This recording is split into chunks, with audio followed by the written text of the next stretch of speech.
We're talking to Mr. Itamar Marani, who is one of the top performance and mindset coaches in the world. And he's talking to us all about his new book, Elite Performance Today, which is a game changer. Let's dive into this episode of the Happy Hustle Podcast. Want blissful balance in your personal and professional life?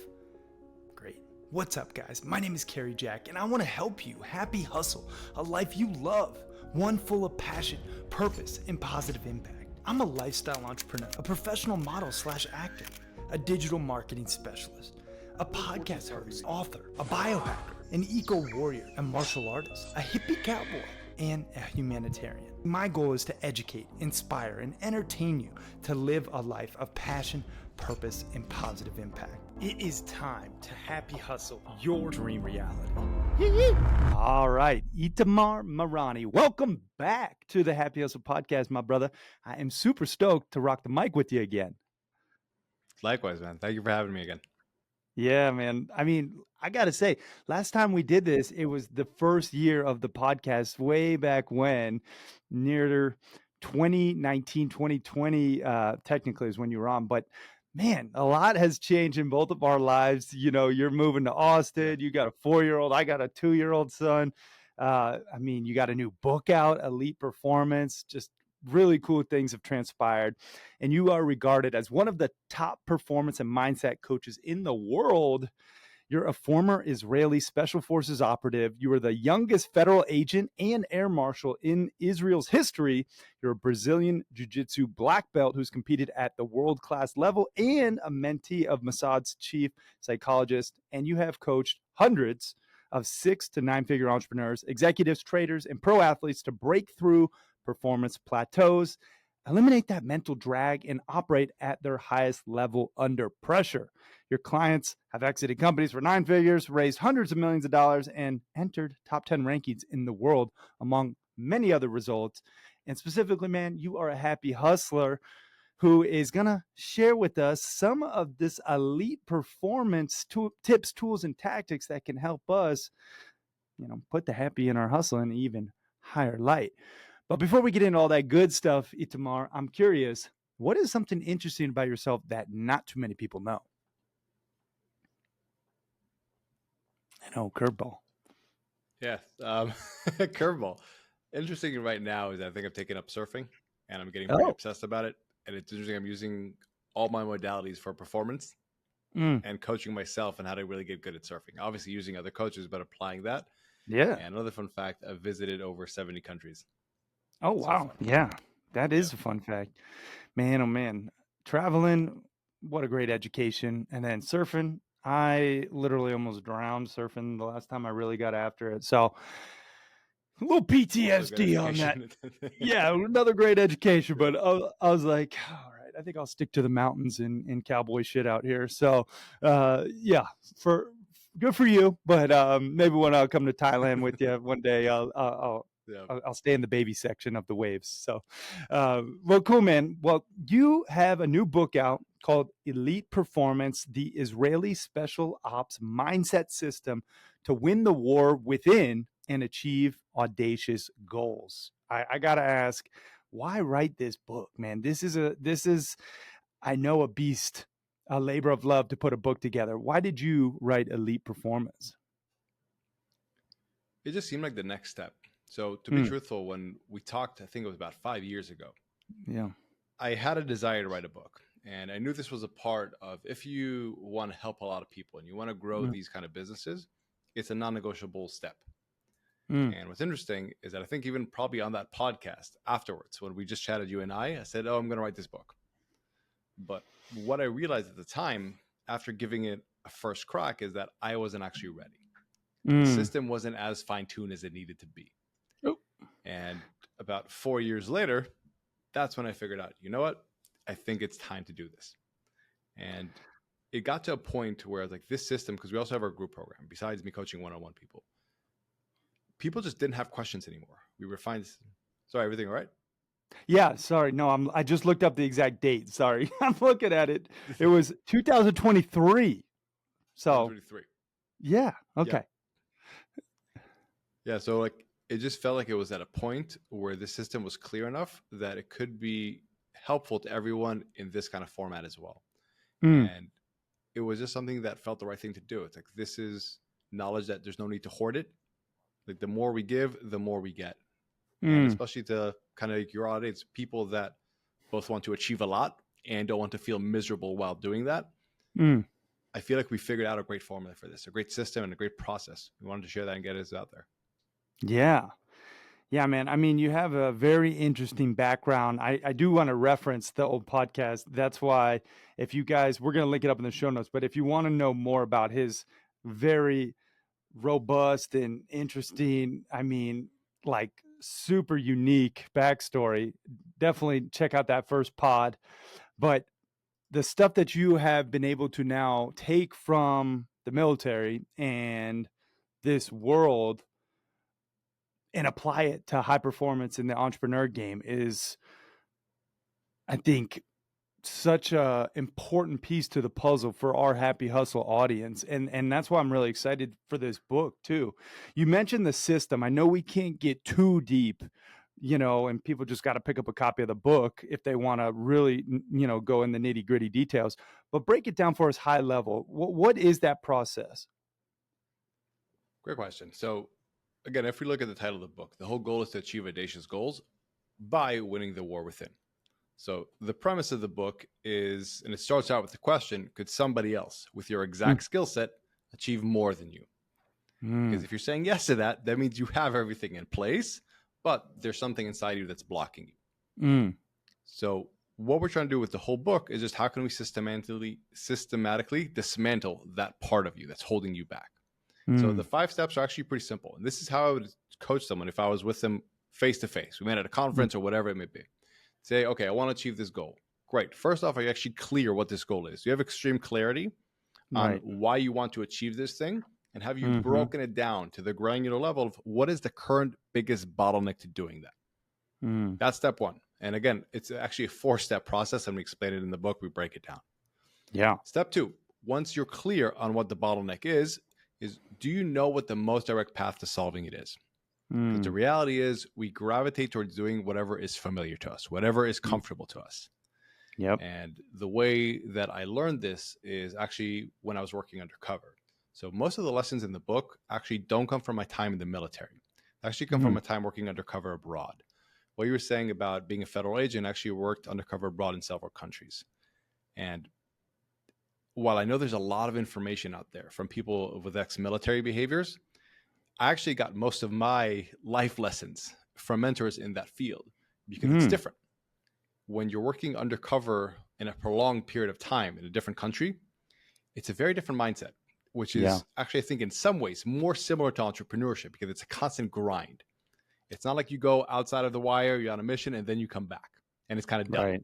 But it's just, you're always under this constant pressure, let's call it. So number 2, going back that a bit, is we were in a certain country, I can't say which, and we were protecting an asset in an airport, and we were working undercover. Now, at the beginning of the day, the person who was my boss gathered us all, and we sat at a table. He said, okay, so what we're going to do, we're going to run a quick tabletop drill. 1, to get you guys all into go mode, to freshen your mind a little bit, to wake you up, and also to make sure that we know the right things to do. So we said, Itamar, okay, here's the situation. The asset is over here to your right. You're over here. And there's someone who you know 100%. You're 100% certain this is a confirmed terrorist. He's throwing a bomb. You're 100% certain is a bomb at the asset, a backpack with it. What do you do? And I instinctively just said, I shoot to kill. Confirmed terrorist, confirmed attack, shoot to kill. And he disappointed me, looked at me and said, why would you do that? And as a young 20-year-old, he said, confirmed target, confirmed terrorist. I'm the highest trained operative on the ground. Shoot to kill. It's in with my pursuit radius, let's call it. He said, Itamar, why are you here? And I said, kind of bit my tongue because I knew I didn't get something. He said, Itamar, why would the government invest all these millions of dollars in order to put us here? Is it to kill terrorists, or is it to protect Jews and Israelis and these assets abroad? And I said, it's to protect these assets. I said, okay, so if somebody else's goal was to protect these assets, what should they do? He said he should evacuate the asset. He should evacuate the asset, try to discard the bomb, and then, and only then, perhaps pursue the terrorist. He said, great. And it taught me such a valuable lesson about detachment, which is what step 2 is about. Really, like, how can you find the most direct path to results? By detaching yourself from saying, I just want to solve this, to what will be the most effective way for somebody else to solve this. Powerful lesson. Yeah. So you got extreme clarity. Typically, that's where I think a lot of people break down, even right at the beginning. They're not clear on their goals, right? Then number 2 is the most direct path to solving it, right? You got to sometimes detach from what you think is the answer in order to get that most effective answer to solving the problem. What's number 3?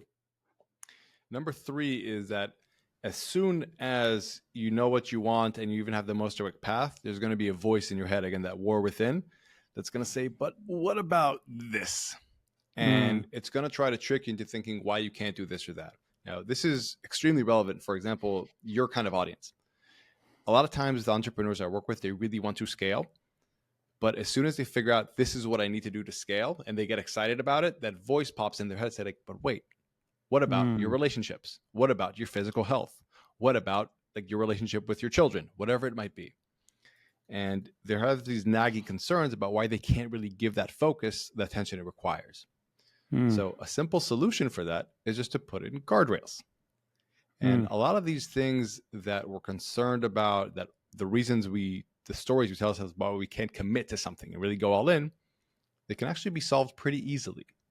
For example, if you're concerned about, if I really focus on the business right now, I'll lose touch with my wife.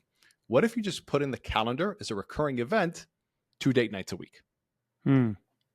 If you're concerned about losing touch with your kids, why don't you just put bike rides or ice cream dates as well into your calendar? Yeah. Or even if you're concerned about, I really want to grow the business and I'm not sure this new head of marketing can figure everything out. And up until now, I've kind of been micromanaging them. So just like, why don't you put in a guardrail where you have a weekly one-on-one with them? You have a very, very clear dashboard that you go through. And you just know that if you just do that, if you just do that bare minimum, things aren't going to fall apart.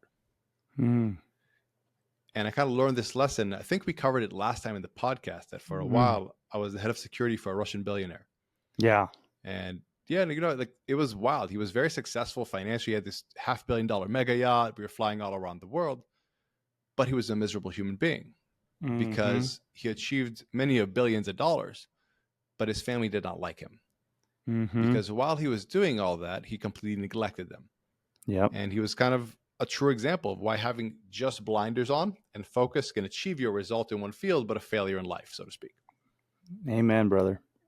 Yeah, and that was where I learned that this is necessary, so to speak, both from a performance standpoint and also to make sure that you're not arriving at a destination you don't want to arrive at. Man, that is, in a nutshell, the whole premise of the happy hustle, right? How do you crush it both personally and professionally? Because I burnt out just working in a silo like you're talking about, head down, blinders on, growing this tech company in New York City, working like a dog, right? Sacrificing everything else. I'm not going to bore people with my backstory, as many who follow the show know. But then I realized actually you can systematically harmonize both ambition, right, and well-being. Not become this Russian billionaire who, you know, alienates his whole family and the people he loves the most in order to achieve the riches per se. And that is such a great reminder, again, that you can have it all. It's just you have to be intentional with your time. So what you're talking about with step 3 definitely reigns supreme. Let's go to number 4. Before we go to number 4, I just want to add one more thing. Something really big here, what you said. Yeah. A lot of times people actually dull their ambition because they're afraid of the sacrifices it will require. True. And that's a very common thing. And a lot of times, if we can just give people what these guardrails do, what I've seen for a lot of people, it gives them the sense of permission that, oh, I can go all in. I can really pursue this thing with intensity, and the rest of my life isn't going to fall apart. And so beyond it, just making sure that you don't arrive at a destination you don't want to or eventually quit, it actually boosts your performance because psychologically, you're free to just go.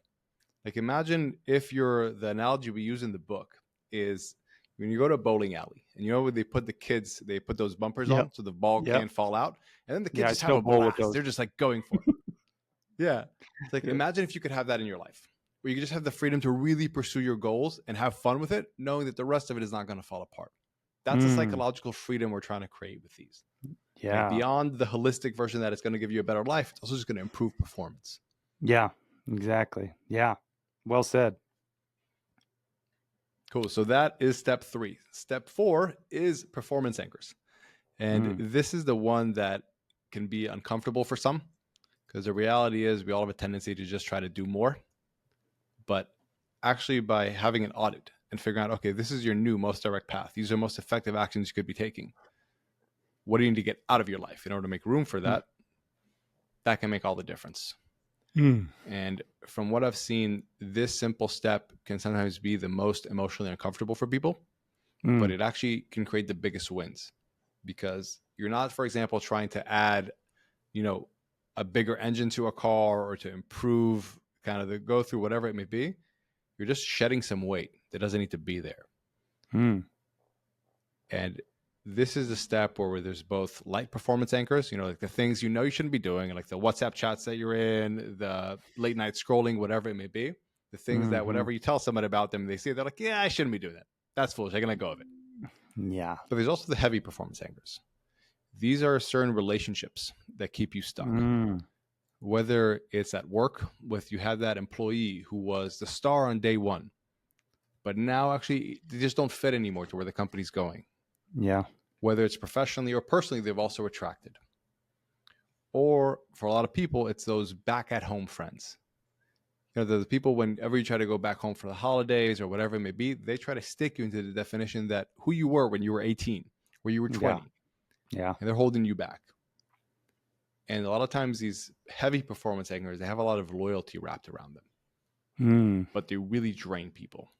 And to those listening in, like, if this kind of feels like, there might be someone like that in my life, or there might be something like that in my life, a simple question you can ask yourself is, if this person was, for whatever reason, no longer in my life, would I try to bring them back in? Because if the answer to that is no, that means you don't actually want them there. You're just avoiding the discomfort of the detachment of it. Yeah. Interesting. I like these powerful questions, Itamar. These are, again, things to think about when you're happy hustling towards that dream reality. Who's weighing you down as a performance anchor, or what is weighing you down? That, I know the doom scrolling is probably an easy go-to for most people, and be like, okay, yeah, I'm probably spending a little bit too much time doom scrolling on my devices, not reading a book or going outside or being with my family.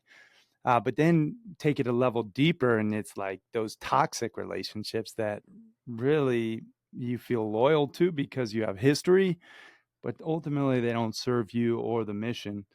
And those are the hard ones to really get rid of. I feel like, to cut those people out. So yeah, it's definitely an anchor holding people back though. So if you want to get to where you want to go, how do we cut them, Itamar? Can I offer a thought on this? Please. I can sense even in your voice, you're like, man, this is so uncomfortable to do.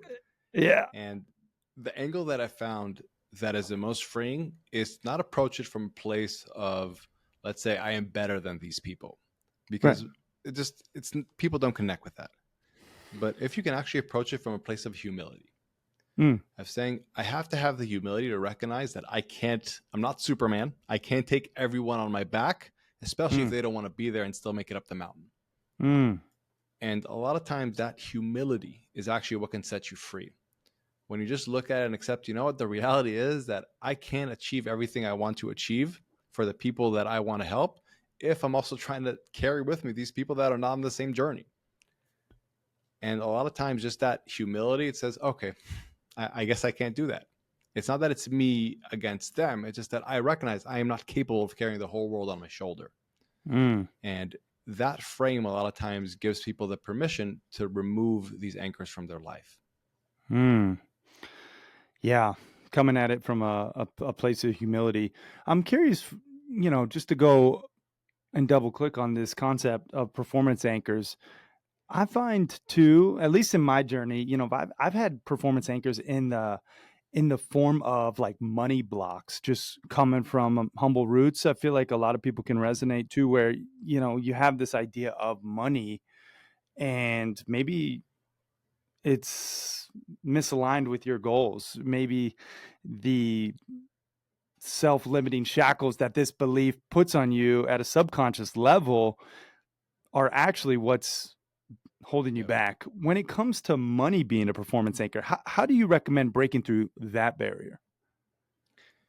It's a great question. So I wouldn't classify the stories we tell ourselves as performance anchors. Okay. Performance anchors are more the external things, not the internal things Got that it. are subconscious. But Got it. your question leads really well, because the next step, and basically the final step, is how to win the war within and those Okay. stories. Now, the key to being able to win any war is to actually understand the enemy. If you don't understand the enemy, you can't win. Yeah. And this is the big part about recognizing what are those stories. Now, what you're saying about money, it's so common. I've worked with so many entrepreneurs that didn't recognize that these stories about that if I make more money, then that means I'm greedy. Or if I make more than my parents did, or more than my father did at this age, or whatever it may be, then it somehow is me not being respectful. They didn't even recognize there were these stories in their head. All right, my happy hustlers out there. Imagine a set of headphones that don't just play music, cancel noise, and take calls, but also optimize your brain and focus in the process. Well, that is what Neurable AI is all about. And these specific neurotech powered headphones, which track your brain waves in real time using these EEG sensors to help you improve focus, flow, and mental recovery. See, with Neurable's AI-driven insights through their app platform, you can actually get personalized feedback on when you're in deep focus, when you're drifting off track, and when you need to take a brain break. That way you can lock in longer, work smarter, and reduce cognitive fatigue. And the best part is you get the hookup for being a part of the Happy Hustle Tribe. You can save $100 by going to Neurable.com and using code HAPPY to save. I'll tell you what, they're made for high performers who are out there happy hustling a life that they love, both personally and professionally. And they fit with our brand mission, which is to avoid burnout and achieve that blissful balance. So I'm super stoked about this new tech that's out there, and Neurable being a partner of ours. And I hope that you give them a go, especially if you're in the market for a new headphone. These are how you can ultimately increase your productivity and avoid burnout. If your brand doesn't look legit, people aren't going to treat it like it is. So whether you're building a biz from scratch or you're leveling up your current brand, 99 Designs by Vista is the ultimate creative platform for you to bring your vision to life. From logos design to app design to packaging to book covers, you name it, 99 Designs connects you with top freelance designers from around the world to create custom, memorable designs you love. We have personally at the Happy Hustle used them for book cover designs, logos, and now currently we're running a design contest for our swag shipping box. So that way, when you get a package from us, everything's branded and it looks super professional and on point. Now, you have two different ways that you can work with them. And basically, it's simple. You run a contest, let the global design community submit ideas, and then you pick the best one, or you work one-on-one with the designer who gets your vibe from start to finish. And because you're a part of the Happy Hustle Tribe, you get an exclusive $25 off your first design contest. All you gotta do is just go to 99designs.com/happy and then claim your discount, and then watch your brand glow up, my friend. Do yourself a favor and just don't DIY your design. Let the pros at 99 Design by Vista help your brand thrive. Basically, it's a great segue into the next step, which is how to win the war within. It's a really, really common thing that without knowing it, we put a limit on ourselves, and especially around money. It's a very common thing. People have all these stories you're not even aware of if I make this amount of money, then that means I'm greedy, or that means I'm a bad person.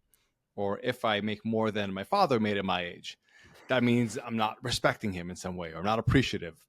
And all these stories, people usually are not even aware they hold. So the first time I really learned that was pretty much at the beginning of my coaching. I worked with one guy, and he had a SaaS business that had everything in place to basically 4X. Like, one of his best friends was a marketing expert. And he was like, listen, you have a giant mailing list that you've never actually sent an offer to. If you just send this offer, you're probably going to 4x your business overnight. And again, it's SaaS, so you're not going to have really any fulfillment issues. Right. And he had the emails in place and he just wouldn't send them. And after our third session, I was like, why aren't you sending them? And he's like, I don't know, dude. And it's like, it was a very clear goal. He wanted to help his wife retire. He wanted to help his parents with some income. He had all these reasons to do it. And so I was like, okay, why are you afraid to do this? And he was like, I don't know, man. It's going to be a lot of challenging. And I was like, okay, so fill in the blank for me. Making a lot of money is. And he said, greedy. And as soon as he said that, his eyes kind of opened up. He was like, holy crap, I can't believe I just said that. And what happened was that he grew up in very religious roots in the church, and that's what he was taught there. And even though he wasn't consciously thinking that way, in this point of his life, that belief was still ingrained in him. Yeah. And the big thing was as soon as he realized that what was happening, he was like, you know what, this is nonsense. I realized what I've been thinking about, and he was able to let it go, which oftentimes is the big thing that happens. Like, I'm sure you've experienced this, that most of these beliefs, they're kind of like the monsters in the shadow. Once you bring them to light, they're not as scary anymore. It's true. Yeah, very true. Yeah, especially the money one. I think also people, they are unclear of really why they want it. Like what you said, the fuel behind the fire.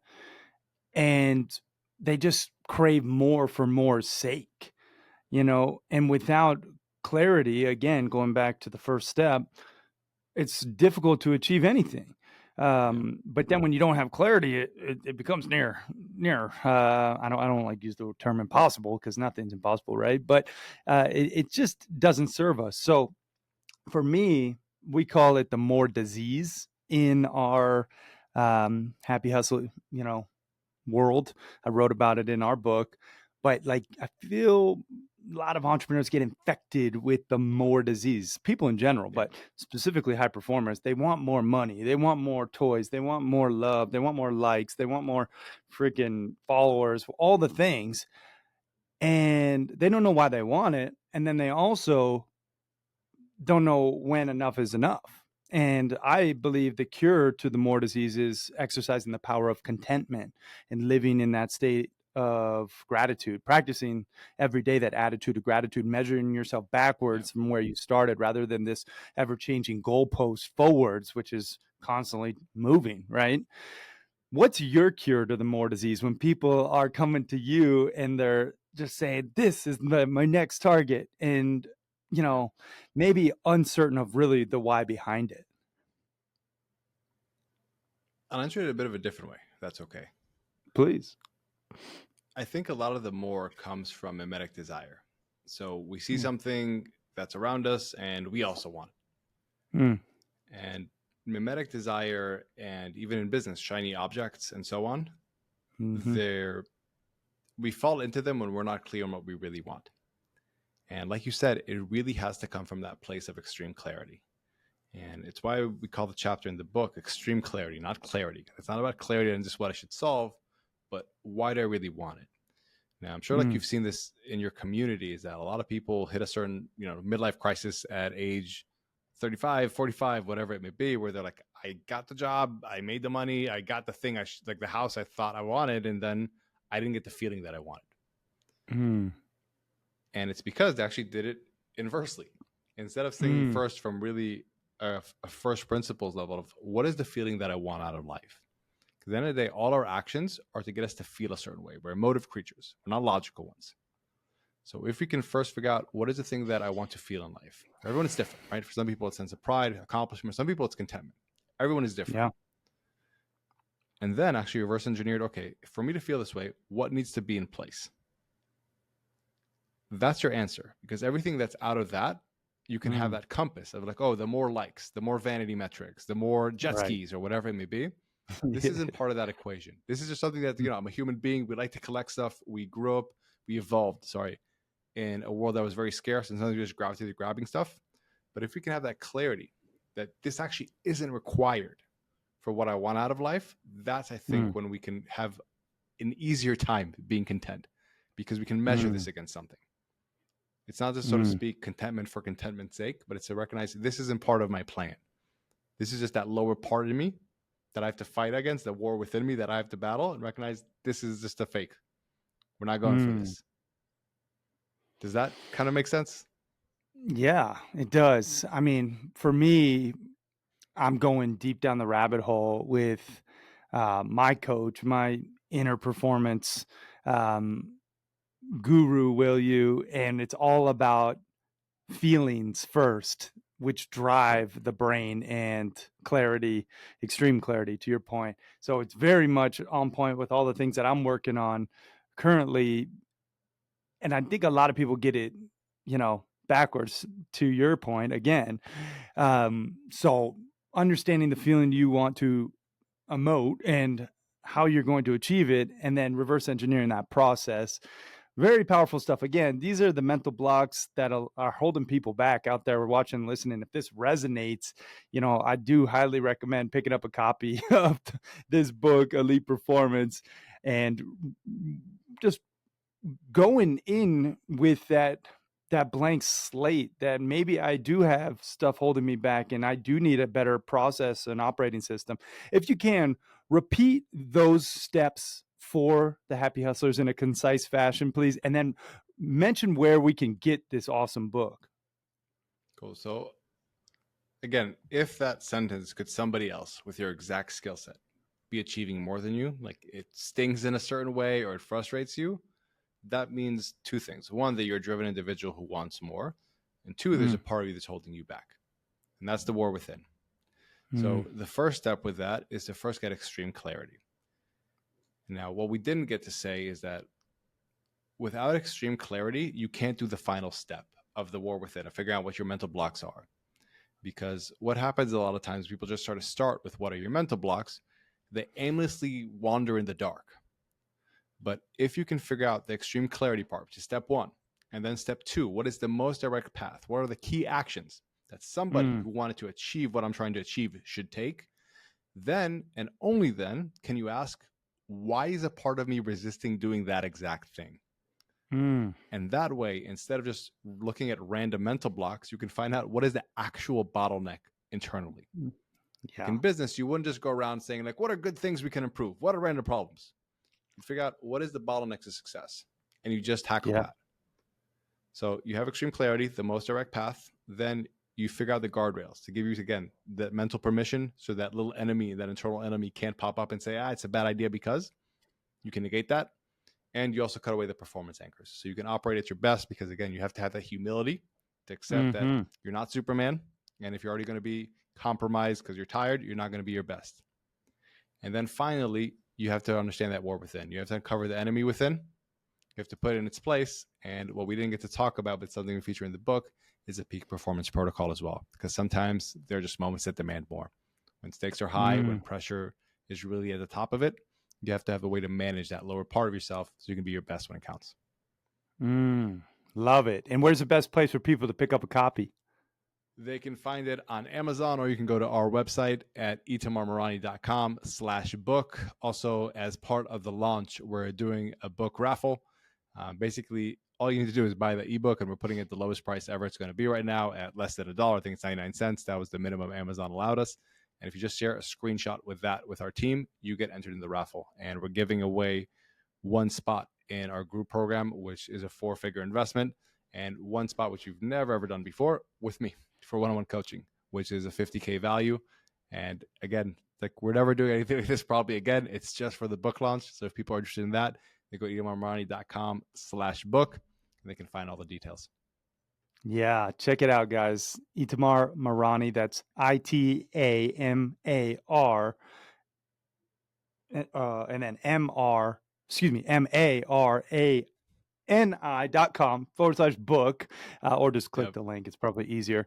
And then you can enter to win some epic insights from Itamar and his group coaching program. And it's not just, manufactured BS. This is real value that you'll get working with one of the most elite performance coaches in the game. So highly recommend checking that out. Man, this has been awesome, Itamar. I do want to put you through a couple of our rapid fire round questions. Let's do it. Then from last time. Let's go for it. Yeah, let's kind of see what shifted. Maybe I'm curious, but this is just where we ask random stuff and then you answer honestly. First thing that comes to mind. Are you ready? Let's do it. Okay. Favorite food? Go. Steak. Favorite movie? Godfather. Ooh, favorite book?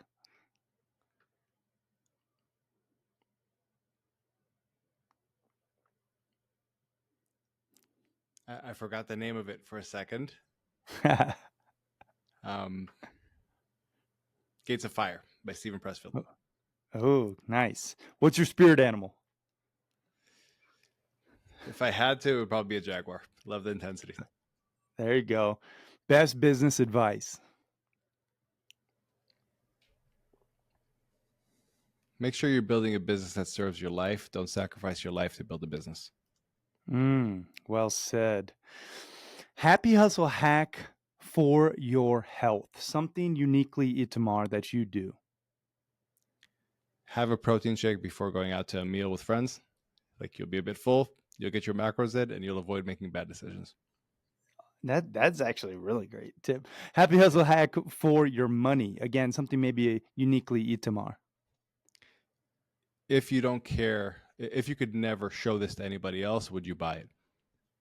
If not, then you're buying it to impress people. It's not really for you. So if you could never display this, nobody could ever know about it, would you still want it? Love that.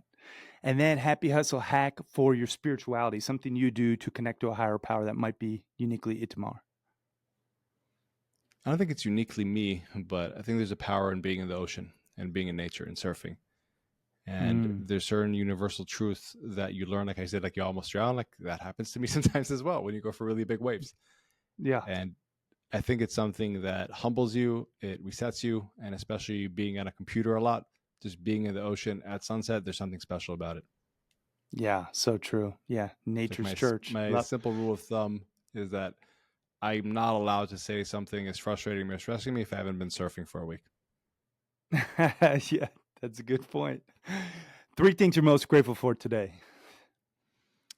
My wife, my son, and the opportunities I have in life. I think I'm extremely grateful that what I get to do at this point is to go on a podcast and talk to you. And that, for example, like we talked off air about the challenges of the book. And I'm like, if these are my challenges in life, something is really amazing. And it's something that I try to always remind myself, if these are my challenges in life, things are really, really great. Yeah, well said. And then final question of the Happy Hustle rapid fire round. And that is, if you had a billboard for the world to see with your last piece of content on there, what does that billboard read? Who dares wins. It's what I sign off all my emails with. And it's a moniker that was adopted originally from the British SAS and is also the unit that I served in Israel. And I don't say it in a way to sound cool. I say it as a way to remind myself and to put myself on the hook. We are not wired to see reality for what it is. We are wired to survive, and we are fearful creatures. But usually there's no reason for fear. And while in the book, we talk about all these methods and how to conquer that lower part in you, and today it's also just a reminder, like, if you dare, you will probably win. Just have that as a mantra for life and go for it. Dang, love that. Crush that rapid fire round, Itamar. And man, brother, I just want to take a moment to acknowledge you. Thank you so much for sharing your love, your light, your wisdom, your elite performance. Again, tips, tools, and tactics, and the protocol. I know we just scratched the surface, but I got some things out of this, and I hope everyone watching and listening did as well. And looking forward to having you stateside in Austin next year. Maybe we can link up there soon. Definitely. Or you come out to Montana, man. You're always welcome. But yeah, thank you for this awesome episode. Appreciate you. Thank you very much for having me. Appreciate it. Yeah. Before I let you go, where's the best place for people to connect with you online? Do you hang out on one of the social media platforms more than the others? Give us some links. Yeah, I'll put it this way. If you're a podcast listener, you like listening to this stuff, we also host our own podcast. It's called the Elite Performance Podcast. You can find it on Apple, Spotify, whatever it may be, and on YouTube as well. Those are the main places to reach us. Cool. All right. And we can link those up. And then tie a bow on everything we talked about for the happy hustlers out there. If you could leave us with, a call to action, will you, or a rallying cry, or some type of, moniker that you want the happy hustlers to really grab onto, what would that be?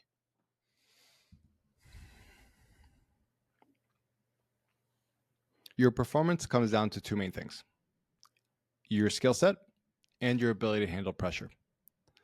Now, the challenge is that a lot of times people will tell you to be content with less things, when in reality, it's just about modulating the pressure.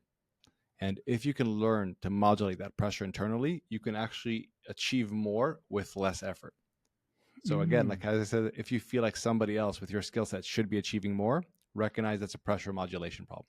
And if you can fix that, you can achieve a lot more and actually enjoy life a lot more as well. And I hope that's perhaps just an unknown that people can tweak into. Let's go. Epic. Well said. All right. Final question that I ask all my guests is, what does happy hustling mean to you, Itamar? Sustainable, that you get to wake up. Again, there's obviously challenging days, but that you get to say when you're 70, when you're 80, I did things the right way. I'm grateful for the journey I had. I'm proud of what I did. And I didn't get sucked into the wrong battle, so to speak. For me personally, I am an extremely competitive individual. And I think in my younger days, I would want to win every battle. And for me right now, what I'm trying to do better is to make sure that I'm choosing the correct battles to win, the ones that actually lead to happiness, not just to a sense of empty accomplishment. Damn. Mic drop. Itamar Marani, thank you all for watching and listening. We appreciate you. We are out. Peace and love, everybody.